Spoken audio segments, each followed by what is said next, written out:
हमारे व्यस्त जीवन में ईश्वर की आवाज़। ये जीवन हमें जागने के लिए मिला है। हम इस जीवन को जाग कर जिएं, चेतना में जिएं, ईश्वरीय प्रेम और ईश्वरीय परम आनंद में रहते हुए जिएं। जब हमारे अंदर चेतना जागती है तो हम अच्छाई और सच्चाई की दिशा में बढ़ते हैं। सबसे पहले हमारा सोच बदलता है। सोच में बदलाव हमारे जीवन में परिवर्तन और क्रांति लाना शुरू करता है, और यह क्रांति सोच से ही शुरू होती है। हम सभी अच्छाई के लिए बदलना चाहते हैं।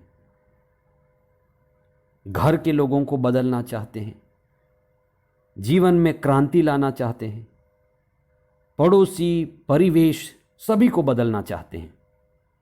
सिर्फ समस्या यह होती है कि हम ये बदलाव कहां से शुरू करें।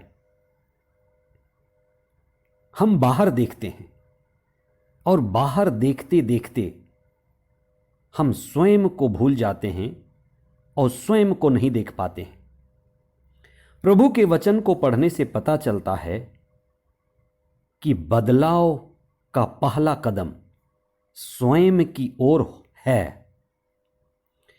जीवन में सफलता की पहली सीढ़ी खुद की ओर ही मुड़ती है। इसलिए परिवर्तन शुरू होता है स्वयं से। स्वयं से जागकर ही हम दूसरों को जगा सकते हैं। स्वयं के परिवर्तन से ही, आंतरिक परिवर्तन से, जीवन की आंतरिक क्रांति से बाहर की सभी क्रांतियां शुरू होती हैं। बड़ी से बड़ी क्रांति बड़े छोटे स्तर पर शुरू होती है, और यह स्वयं के भीतर से शुरू होती है। आइए आज हम इस पर विशेष चिंतन करें कि धर्मशास्त्र हमें बताना चाहता है कि हम अपने आध्यात्मिक जीवन को समर्पित हों। हम आध्यात्मिक जीवन में स्वयं की खोज करें और स्वयं को सत्य और आत्मा में स्थापित करें, क्योंकि कई लोग हैं जो घर में हैं, परिवार में हैं, रिश्तों में हैं, वे सत्य को नहीं समझ पाते और सत्य से दूर हैं। 15वां सामान्य सप्ताह 11 जुलाई 2022 सोमवार। पहला पाठ नबी इसायास का ग्रंथ अध्याय 1 पद संख्याएं 10 से 17 तक, और संत मती का सुसमाचार अध्याय 10 पद संख्या 34 और उसके आगे अध्याय 11 पद संख्या 1।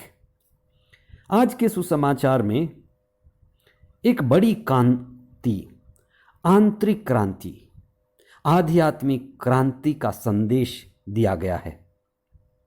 प्रभु कहते हैं, मैं पृथ्वी पर शांति नहीं तलवार लेकर आया हूं। यहां तलवार विभाजन और खंडन का प्रतीक है। सभी स्थानों में, मंदिरों में, गिरजाघरों में, पवित्र स्थानों पर हम जोड़ने की बात करते हैं। प्रभु कहता है, मैं तलवार लेकर आया हूं। इसका अर्थ क्या है? सभी स्थानों में मुख्यतः दो तरह के लोग होते हैं। एक वे लोग जो सत्य और सच्चाई के साथी हैं, ईश्वर के साथ रहना चाहते हैं। दूसरे वे लोग हैं जो सत्य और सच्चाई के विरोधी हैं। एक वे लोग हैं जो ईश्वर से जुड़ते हैं, आध्यात्मिक हैं और अपने जीवन को आध्यात्मिक ऊंचाई देना चाहते हैं। वहीं कुछ दूसरे लोग हैं जो अति सांसारिक हैं, सांसारिक सुख, सांसारिक भोग विलास में जी रहे हैं। ये दोनों तरह के लोग ही एक परिवार में होते हैं, रिश्तों में होते हैं। इसलिए ईसा की शिक्षा जब लोगों पर पड़ती है, परिवारों पर पड़ती है, रिश्तों पर पड़ती है, तो यह परिवारों को, रिश्तों को, पति पत्नी, बच्चों को विभाजित करती है। ईसा की शिक्षा माता पिता को, पति पत्नी को, परिवार में विभाजन लाती है। इसको समझने की जरूरत है। परिवार में जो व्यक्ति आध्यात्मिक है, जागा हुआ है, चेतनशील है, वह ईसा की शिक्षा को ग्रहण करेगा, ईसा के साथ हो लेगा। लेकिन जो व्यक्ति सांसारिक है, संसार के प्रभाव में है, वासना, तृष्णा और कामना से ग्रसित है, वह ईसा विरोधी होगा। कई बार जब पत्नी धार्मिक हो जाए तो पति घबरा उठता है, क्योंकि पत्नी अब सांसारिक नहीं होगी, उसकी दृष्टि अलग होगी। पत्नी आध्यात्मिक दृष्टि रखेगी, आत्मा को सुनेगी, आत्मा में जिएगी, और संसार उसके उल्टा होगा। ऐसी स्थिति में पति घबराता है। यही खंडन है, यही विभाजन है। कई बार हो सकता है पति आध्यात्मिक हो जाए, पति धर्मशास्त्र पढ़ने लगे, पवित्र धर्मशास्त्र में अपना समय बिताए, तो बहुत बार पत्नी घबरा उठेगी, क्योंकि पत्नी सांसारिक है। उसके बच्चे घबरा उठेंगे और वे ताने मारने लगेंगे, कहेंगे अधिक धार्मिक बनोगे तो मूर्ख बन जाओगे, संसार में जी नहीं पाओगे। ऐसी ही हालत है। सभी लोग एक ही स्थिति में नहीं हैं, सभी लोग कृपा की दशा में नहीं हैं। कैन और हाबिल एक ही उदर के दो भाई कृपा की दशा में नहीं थे। याकूब और एसाऊ एक ही पेट के जुड़वे बच्चे कृपा की दशा में नहीं थे। यही हर परिवार, हर रिश्तों की बात है। इसीलिए ईसा कहते हैं कि मैं खंडन करने आया हूं, भेड़ बकरियों को अलग करने आया हूं।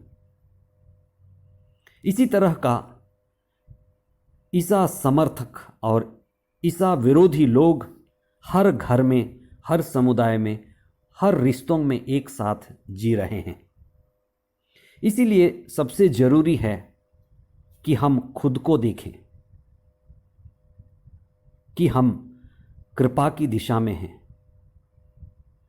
प्रकाश में हैं, और व्यक्तिगत रूप से अपने आप को ईश्वर से जोड़ें, प्रार्थना के द्वारा, धर्मशास्त्रों के द्वारा, विश्वास की ऊंचाई के द्वारा हम प्रभु से जुड़ें और अपने जीवन को ऊंचा उठाएं। अपने ही घर में, अपने ही परिवार में, अपने ही रिश्तों में कई लोग ऐसे होंगे जो कृपा की दशा में नहीं हैं, और हमारे अपने ही लोग हमें आगे बढ़ने से रोकते हैं, प्रभु के पास जाने से रोकते हैं, विश्वास में उठने से रोकते हैं। वे घबरा जाते हैं, क्योंकि जो ईश्वर से प्रेम करता है वह संसार का विरोधी हो जाता है। आज के पहले पाठ में नबी ईसायास के द्वारा ईश्वर का वचन स्पष्ट रूप से हमें संदेश देता है कि ईश्वर मात्र कर्मकांड, मात्र दिखावा, बाहरी और अहंकार का विरोधी है। मात्र कर्मकांड मतलब प्रार्थना है, चढ़ावा है, पर आत्मा नहीं है, प्रेम नहीं है, चेतना नहीं है, जिम्मेदारी नहीं है, तो ये प्रार्थना भी नहीं है। पूजा और प्रार्थना में सबसे जरूरी है धार्मिकता। धार्मिकता मतलब जो अच्छा है, जो सच्चा है, जो न्याय संगत है, वही धार्मिक है, धार्मिकता है। प्रभु चाहता है कि हम हृदय से शुद्ध हों, हमारी चेतना, हमारे उद्देश्य, हमारे काम सभी न्याय संगत हों, न्याय के अनुसार हों। इसलिए प्रभु का वचन कहता है कि अन्याय करना बंद करो, दीन दुखियों को सहारा दो, तभी आशीष के मार्ग में बढ़ोगे। आइए हम प्रार्थना करें। हे सर्वशक्तिमान पिता ईश्वर, धन्यवाद देते हैं तेरे पुत्र यीशु के लिए जो इस दुनिया में आए कि वे हमारे अंदर धार्मिकता और प्रेम उत्पन्न करें। हमारे ही परिवार में, हमारे समुदाय में, जहाँ हम रहते हैं, हमारे रिश्तों में कई सारे ऐसे लोग हैं जो आध्यात्मिक हैं, आपसे जुड़े हैं, शास्त्रों से जुड़े हैं, आत्मा और प्रेम में बढ़ रहे हैं, लेकिन हमारे ही बीच रिश्तों में, परिवारों में, समुदायों में कई ऐसे लोग हैं जो ईश्वर विरोधी हैं, सांसारिक हैं, दुनियावी हैं, बाहरी जिंदगी जी रहे हैं, कर्मकांड और अन्याय में लिप्त हैं।